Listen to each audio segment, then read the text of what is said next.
بسم الله الرحمن الرحيم. الحمد لله رب العالمين والعاقبة للمتقين، والصلاة والسلام على نبينا محمد وعلى آله وأصحابه أجمعين. أما بعد، فنتابع درسنا من أضرار الحزبية على الأمة الإسلامية لفضيلة الشيخ العلامة المحدث أبي عبد الرحمن يحيى بن علي الحجوري حفظه الله تعالى. اینک ما درسای خود را به عون الله حق سبحانه و تعالی دوام میدهیم از اضرار الحزبیه علی الامه الاسلامیه، یعنی از کتاب ضررهای حزبگرایی بر امت اسلامی از آن شیخ ابو عبدالرحمن یحیی ابن علی حجوری، الله سبحانه و تعالی این کس را محافظت کنه. ما در درسی گذشته از این یعنی کتابی پر برکات خیلی سخنهای به معنی خواندیم از سخنهای شیخ که تقویه داده شده از کلام الله حق سبحانه و تعالی و از کلام پیغمبر صلی الله علیه و آله و سلم. و ما که فهمیدیم این دعوایی که این حزبی ها میکنن که گویا که اینا حزب الله باشن دروغ بوده است. حزب الله تماما و اینها دیگر کسا بودگی هستند. حزب الله و اینها بندگانی خالصی الله می باشند که ایشان چنگ زننده به کتاب و سنت بودند طبق فهم سلف صالح. اما این دعوایی که اینها میکنن تماما یعنی که از حزب الله دور می باشند. فهمیدیم؟ بارک الله فیکم. بنابراین مردم چیکار میکنن؟ از بس که مردم خودش هم که بی سواد هستند، 99% مردم مسلمانانی ویم تاجیکستانی ما و شما که از قرآن و حدیث بیخبر هستند. آخر یعنی که چی گویم، وقتی که ملاها که از قرآن و حدیث دور باشند بس مردمی مسکین، مردمی عادی چی خبردار میشن؟ فهمیده؟ بنابراین بارک الله فیکم تلاش و کوشش کردن در کار است که از حزب الله باشیم. برای خاطر یعنی در حزب الله بودن شرط نیست که ما و شما یگون گروه و یگون جماعت تشکیل کنیم بارک الله فیکم و مردم سرسان کنیم. چه خیلی که سرسان کرده ایستادن این حزبی ها به هر طبقه و به هر فرقه هاش.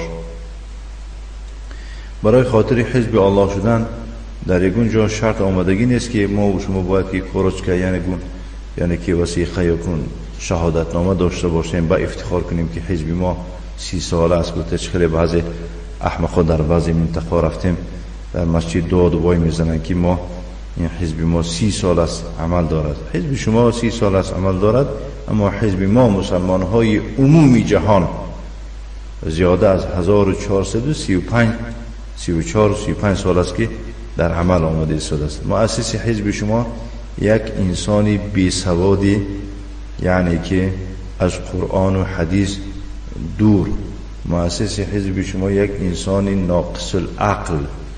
مؤسس حزب شما یک انسانی که بی فهم از تمام فرقه های یعنی که به نام اسلام تشکیل شدگی، اسلام از اونها دور است، آلوده شدگی به شیعه، به صوفی، به هر نمود فرقه های احمق آلوده شدگی. مؤسس شما امین است.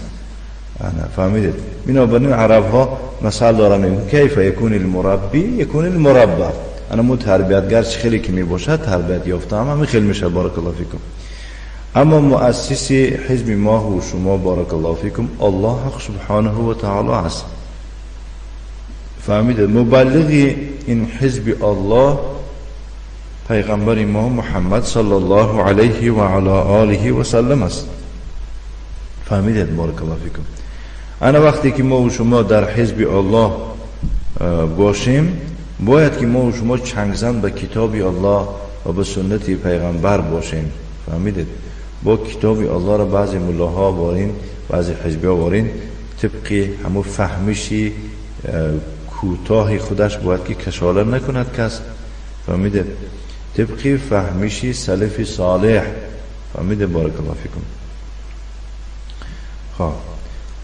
بعد خیلی یعنی که مثال گیریم قلب ها دچار فتنه ها می شوند، میده بسیار بعضی قلب ها خیلی داغ سیاه پیدا میکنند، بعضی قلب ها سفید میمانند. فهمیدید؟ بنابراین الله سبحانه و تعالی هر یک کدوم ما و شما را از این فتنه های آشکار و نهان خودش نگهدار باشد که خیلی همین مصیبتی کلان است که در چشم مردم امروز حق ناحق میتابد و ناحق باشد حق میتابد، بالخصوص حزبی ها، بالخصوص این حزبی ها. نعم. بعدا شیخ حفظه الله تعالی، الله سبحانه و تعالی این شیخ نگهدار باشد، شیخ ما و شما شیخ ابو عبدالرحمن یحیی ابن علی حجوری، شیخ مجاهد، امروز علیه شیعه های بدبخت، حوثی های بدبخت، علیه رافضی های بدبخت در دنیا و آخرت یعنی که شرمنده و شرمسار شدگی، یعنی که این رافضی ها علیه وی ها جهاد و مبارزه سخت کرده شده است. الحمدلله هیچ روزی نیست که خبری خوشی را ما نشنویم که چقدر از این شیعه های بدبخت نظر به یعنی که تیر و تفنگی بر زیادشون نکرده، الله سبحانه و تعالی ایشون مغلوب کرده شده است، خار و ذلیل کرده شده است. الله سبحانه و تعالی در دنیا آخرت تمام نمودی شیعه را نیست و نابود کنه به طبقه های کلان و خردش، اگر یعنی که هدایت برایشون نصیب نکرده باشد. نعم. شیخ می فرماید ان العصبیه الحزبیه هي التي اوبقت اليهود. همین عصبگرایی یا که تعصبگرایی گوییم، همین حزبگرایی بود که یهود را نیز به هلاکت آورد. همین یهودی ها هلاک شدنشان، بدبخت شدنشان، کافر شدنشان پشتی همین چه حزبگرایی شد. بعد ان عرفوا رسول الله صلی الله علیه و آله و سلم، خصوصا بعد از که پیغمبر دانستند، کما یعرفون ابناءهم، پیغمبر شناختن دانستن، خیلی که فرزندهای خودشون میشناختن از میان دیگر فرزندان بیگانه. الله سبحانه و تعالی فرمود درباره یهودی ها و كانوا من قبل يستفتحون على الذين كفروا.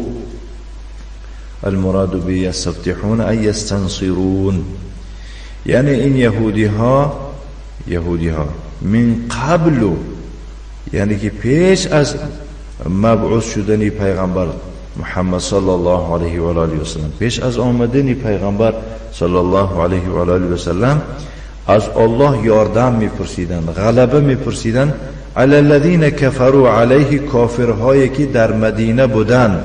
همون نصر یعنی که انصاری ها رو گفته است. فهمیدید؟ انصاری ها یعنی مردم مدینه وقتش هم که کافر بودن، این یهودی ها در جوار وی ها زندگی میکردن، در همسایگی زندگی میکردن، هر درد و علمی که از اینها میدیدن اینو کافر بودن، بی انصاف بودن. آخه بعد چیکار میکردن؟ از الله مدد و یاردم میپرسیدن که ای پروردگار کی همون پیغمبری آخر زمانت می آید که ما یک جایه شده این کافرها را ریشه‌کن کنیم. گفته از الله یاردم میپرسیدن و میدانستن که وی پیغمبری آخر زمان می آید. فلما جاءهم ما عرفوا، وقتی که همون پیغمبری که امیدوار بودن، نگران بودن آمدن وی را، همون پیغمبر آمد یا چنان آمد که به اون طرزی که عرفو، شناختنش از صفتهاش. مثلا وی محمد صلی الله علیه و آله و سلم است و هذه الآیه نزلت فی اليهود، اصلا همین آیت در شأن یهودی ها نازل شده است. فهمیدید؟ یعنی انصارها را پیش از اسلامشان، حالی اسلام قبول کردگی نبودن، انصار مردم مدینه خبر میداده بودن به مبعوث شدن محمد صلی الله علیه و آله و سلم، یعنی وی مبعوث می شود گفتن، ایمان می آورند. بعد یعنی که این انصار چیکار میکنن؟ به قتل می رسانند. گفته تهدید می کردن. وقتی که مبعوث شد کافر شدن. خیلی که این ابن اسحاق در کتاب سیرت خبر داده است. فلما جاءهم ما عرفوا كفروا به، وقتی که انا همین پیغمبری آخر زمان به تمام صفات هایی که در کتابشان نشان داده شده بود آمد، به او کافر شدند. فلعنت الله علی الکافرین، لعنت الله به کافرها بود. انا همین یهودی ها دیدید حق دانستن، بعد از حق دانستن پایمال کردند حق را، فهمید؟ حق قبول نکردند، سزاوار لعنت شدند، به هلاکت رسیدند. حزبیان هم خیل وقتی که به ایشان حق پیشنهاد کردی قبول نکردن، جزای به حال جزای همین خیل است.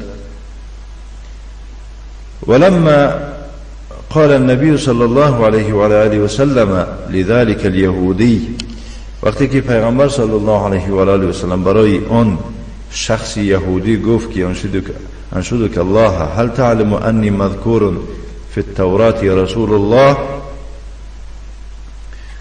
گفت که از برای الله آیا میدانی که من در تورات همچون رسول الله یعنی که ذکر شدگی هستم؟ یعنی تو تورات خوان، شما تورات میخوانتون، از برای الله گو آیا میدانی که من یا که مرا ذکر کرده شدگی است در تورات همچون رسول الله؟ قال انا نجد مثلک، یعنی ما همین رنگی تو، همین صفت هایی که در تو هست در تورات چه می دیدیم می خواندیم. و کنا نظنه منا، گمان می کردیم که از ما می شود، یعنی یهودی می شود. فهمیده؟ بارک الله فیکم. بنابراین حزبی ها وقتی که یگون شخصی داعی را بینن، یگون شخصی را میبینن که با نفوذ است، یک شخصی را میبینن بای با دولت است، یک شخصی را میبینن که خیلی هم داعی ایلمدار است، گپش حقیقت میگفتگی باشد، حرکت میکنن که همین از آنها باشد. فهمیده؟ بعد از که میبینن که وی حزبشون قبول نمیکند، با رنگی همین یعنی که چه خصلت یهودی ها چیکار میکنن؟ و تنقید کردن میگیرن. ما خیال کردیم که این جانبداری ما هست، این آدمی دولت است، این جاسوس است، این است و آن است، گفته طعنه زدن میگیرن. شیخ میفرماد که عناد الحزبیتی و عناد العصبیتی جعلهم یکفرون بالله سبحانه و تعالی. ان همین استادگری حزبگرایی، استادگری یعنی که تعصبگرایی و اینها را بچنان زینه آورد که به الله سبحانه و تعالی کافر شدن. ولا ینصاعون ولا ینقادون للحق، برای خاطر همین شده است که ایشان در پیش حق سرخم نیستند و حق را قبول هم نمی کنند. فهمیده؟ بارک الله فیکم. و عاقبت حزبگرایی چیه؟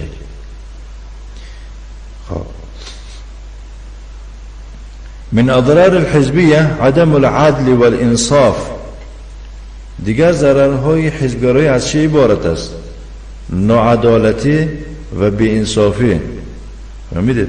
عدالتی ندارن، عدالت نیست در دنیای حزبگرایی و انصاف هم نیست. ما فی الحزبیت عدل ابدا هرگز عدالت گفتگی چیز نیست در درون حزب. فهمیدید؟ در حزبگرایی عدالت نیست. فانک تجد المتحزب مسلط سلطته و مکانته و منصبه لنصرت حزبه و فرقته. چون که تو میبینی انمو شخص حزبگرا تمام قدرت و مرتبه و وظیفه و پول و مالش صرف میکند، منصبش به کار میبرد فقط برای نصرت دادن حزب خودش و برای نصرت دادن فرقه خودش. و من کان معه علی شاکلته، و نصرت دادن کسی که یعنی که رنگ خودش میباشد، در راه خودش میباشد. و هذا اتباع للهوا. اینا چی میگن؟ پیرو از خواهشات نفس میگوین. کدام انسانی که فقط تلاش و کوشش و پول و مال و جانش برای چی برای نصرت حزب خودش باشد، برای نصرت فرقه خودش باشد، و پیرو از خواهشات نفس می باشد، نه پیرو ولیس اتباعا للحق، و پیرو از حق نیست، از حق دور است. کسی پیرو از حق نباشد بس پیرو از چی می شود؟ پیرو از باطل می شود. بنابراین اینها را حزب الله گفتند گناه کبیره است. فهمیدید؟ بارک الله فیکم.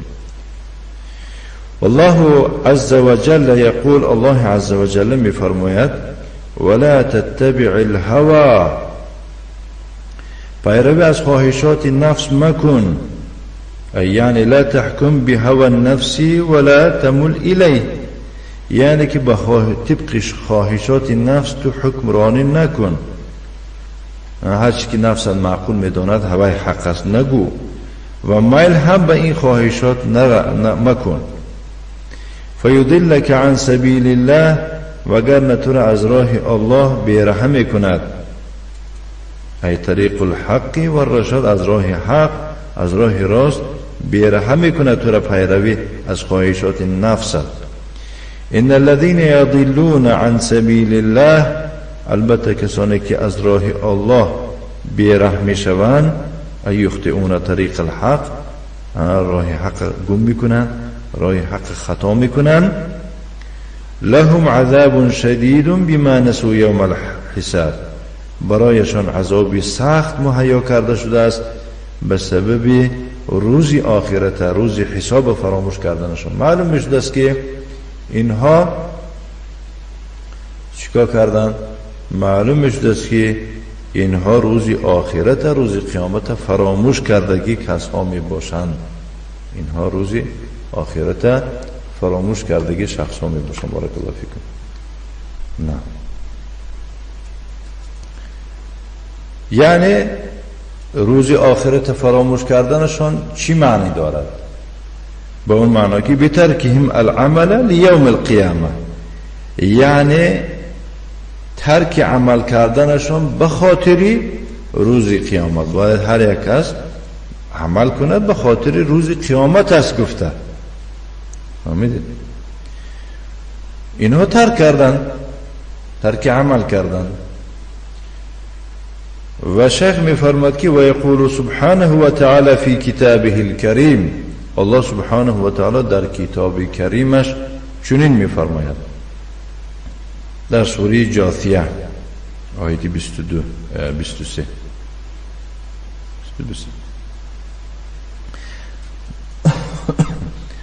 افرأیت من اتخذ الهه هواه وأضله الله على علم وختم على سمعه وقلبه وجعل على بصره غشاوة فمن يهديه من بعد الله أفلا تذكرون. أفرأيت من اتخذ إلها، يعني أخبرني ومن خبركم من اتخذ إلهه هواه، کسی که اله خودش را، یعنی معبود خودش را، شهوت و خواهشات نفسانی خودش قرار دهد. کسی که معبودی خودش شهوت خود و تمنای خود قرار دهد. و اضله الله علی علم، یعنی الله ویا یعنی از حقیقت چکا کنند مائل گرداند به سبب خودش، و آخر رو به غیر حقیقت کردنش الله به همون طرف ویا متوجه گرداند که گمراهش کند. علی علم منه بالحق من الباطل، یعنی از جهتی، یعنی که علمی که او دارد نسبت حق از باطل.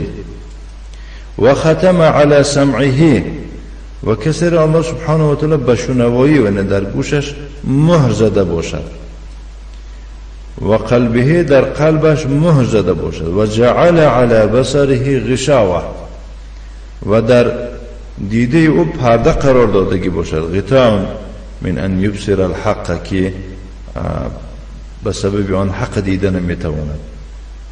وقتی یک کسی الله سبحانه و تعالی به سبب پیرو از خواهشات نفسانش شدنش معبود خودش نفسش معبود خود قرار دادنش الله گمراهش کند و در گوش و چشم او قلب او مهر زدگی باشد، چشم او را از دیدن حقیقت پرده پوش کردگی باشد. فمن یهدیه من بعد الله، بعد از الله دیگه یگان کس هسته که او در هدایت درآورد. افلا تذکرون، بس شما افلا تتعظون، پند و نصیحت نمیگیرید؟ برای خاطر پند و نصیحت گیرید بارک الله فیکم شما اقل از علمای اهل سنت و جماعت چیکار کنید؟ پند و نصیحت گوش کنید بارک الله فیکم، و به شرطی که شما وجودتان آماده باشه برای قبول کردن بارک الله فیکم، آلوده نباشد به این حزب و به آن جماعه و به آن دسته. ما بال المسلمين الآن أمرهم الله أن يكونوا أمة واحدة فكانوا آلاف الأمم، يكي فكانوا ألف الأمم ضد ما أمر الله سبحانه وتعالى. یعنی مسلمان ها را امروز چی شده است که الله ایشان را امر می فرماید که یک تا امت شوند، اینها 1000 امت شدند. فهمیدید؟ یا که هزارها امت شدند. ضد فرمودی الله رفتار و کردار کرده ایستادند. امروز مسلمان ها را چی شده است؟ گفته شیخ می فرماید. فهمیدید؟ بارک الله فیکم. لا حول ولا قوة الا بالله. کدام انسانی که از پس حزب تشکیل کردن یا که حزبگرایی کردنش باید که فکر کند. شیخ می فرماید که امروز مسلمان ها را چی شده است که الله ایشان امر می فرماید که یک تا امت شوند، اینها باشند 1000 امت شدند که جماعی تبلیغ شدند، جماعی یعنی که چه بیعت شدند و حزب تحریر شدند، حزب نهضت شدند، فهمیدید؟ اخوانی شدند ضد ما امر الله سبحانه و تعالی. این کارشان، این کردارشان، این رفتارشان ضد فرمودی الله سبحانه و تعالی است. الله تعالی می فرماید واعتصموا بحبل الله جمیعا ولا تفرقوا، در سوره آل عمران گفته شده است 103.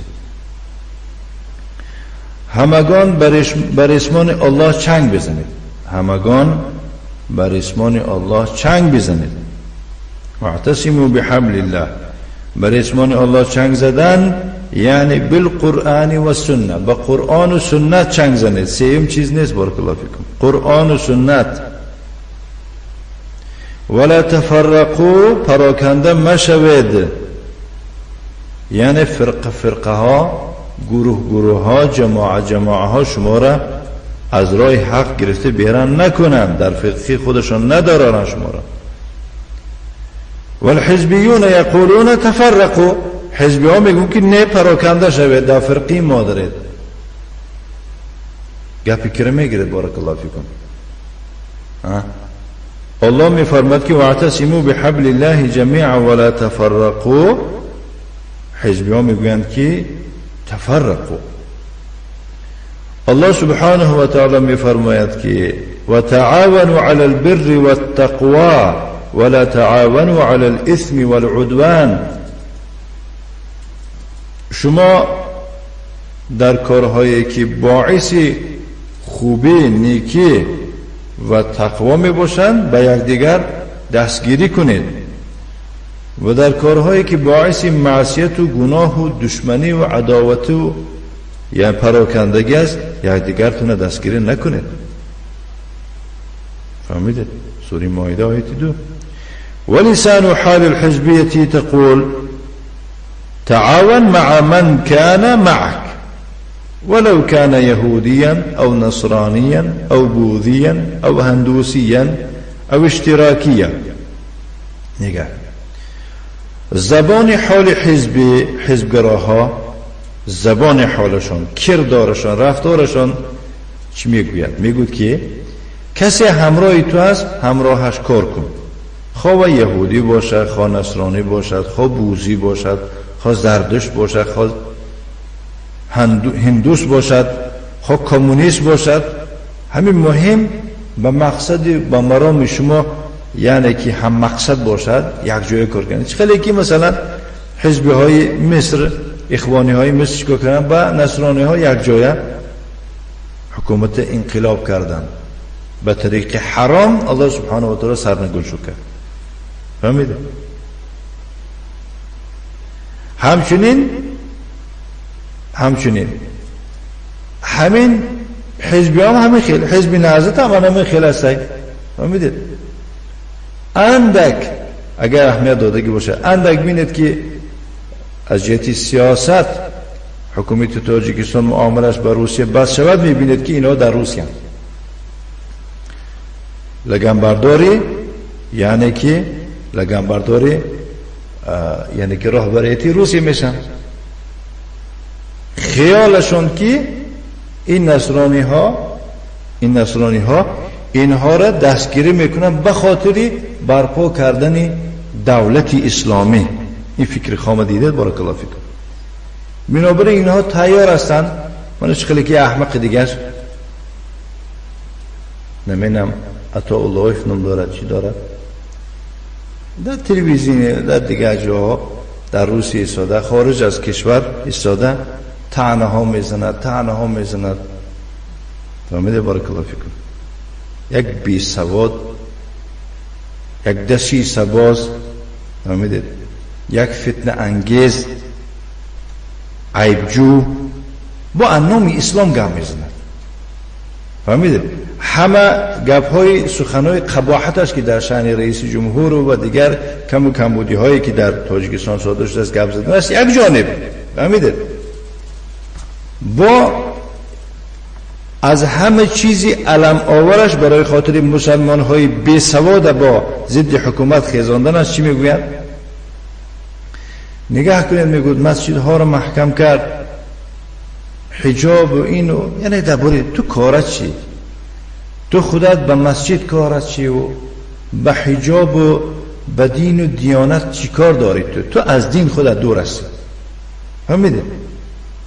و خودش از دین دور هستی، با برای خاطر این مسلمان های بی سواد از ضد حکومت خیزاندن چیکار میکنند؟ عیب های رئیس جمهور میگوید که انا و مسجد ها رو منع کرد. این کاری تو نیست.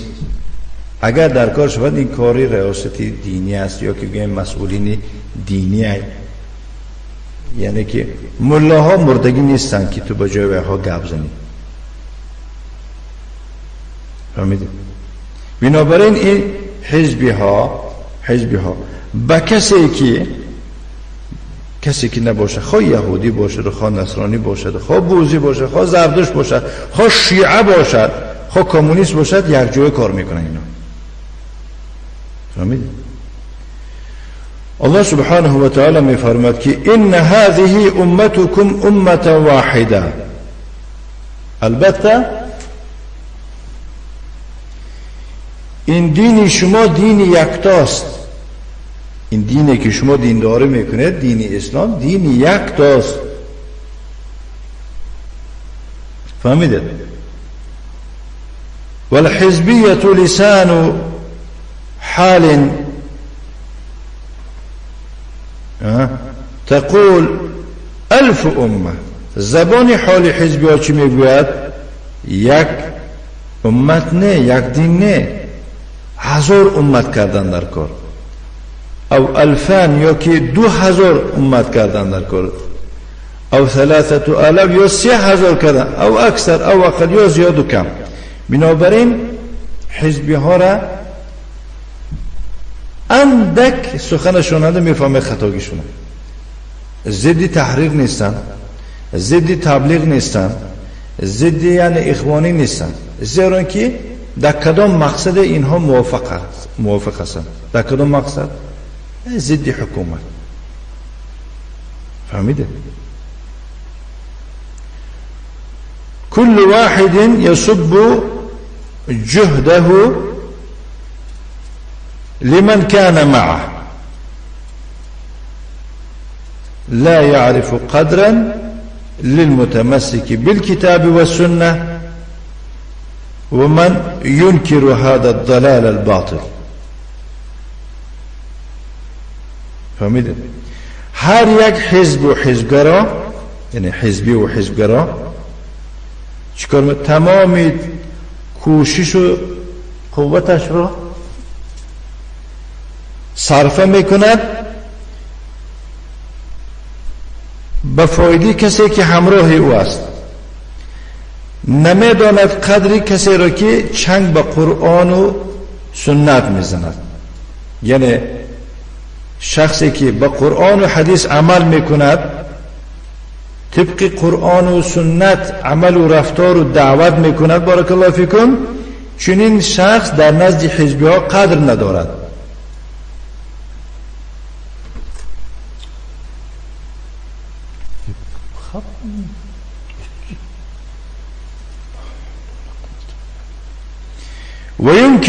ومن ينكر هذا الضلال الباطل، و قدر ندارد کسی که این گمراهی، این باطلی و اینها را انکار کند و قدردار نیست.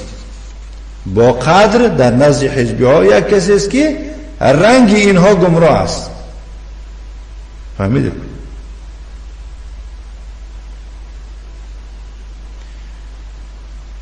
نه.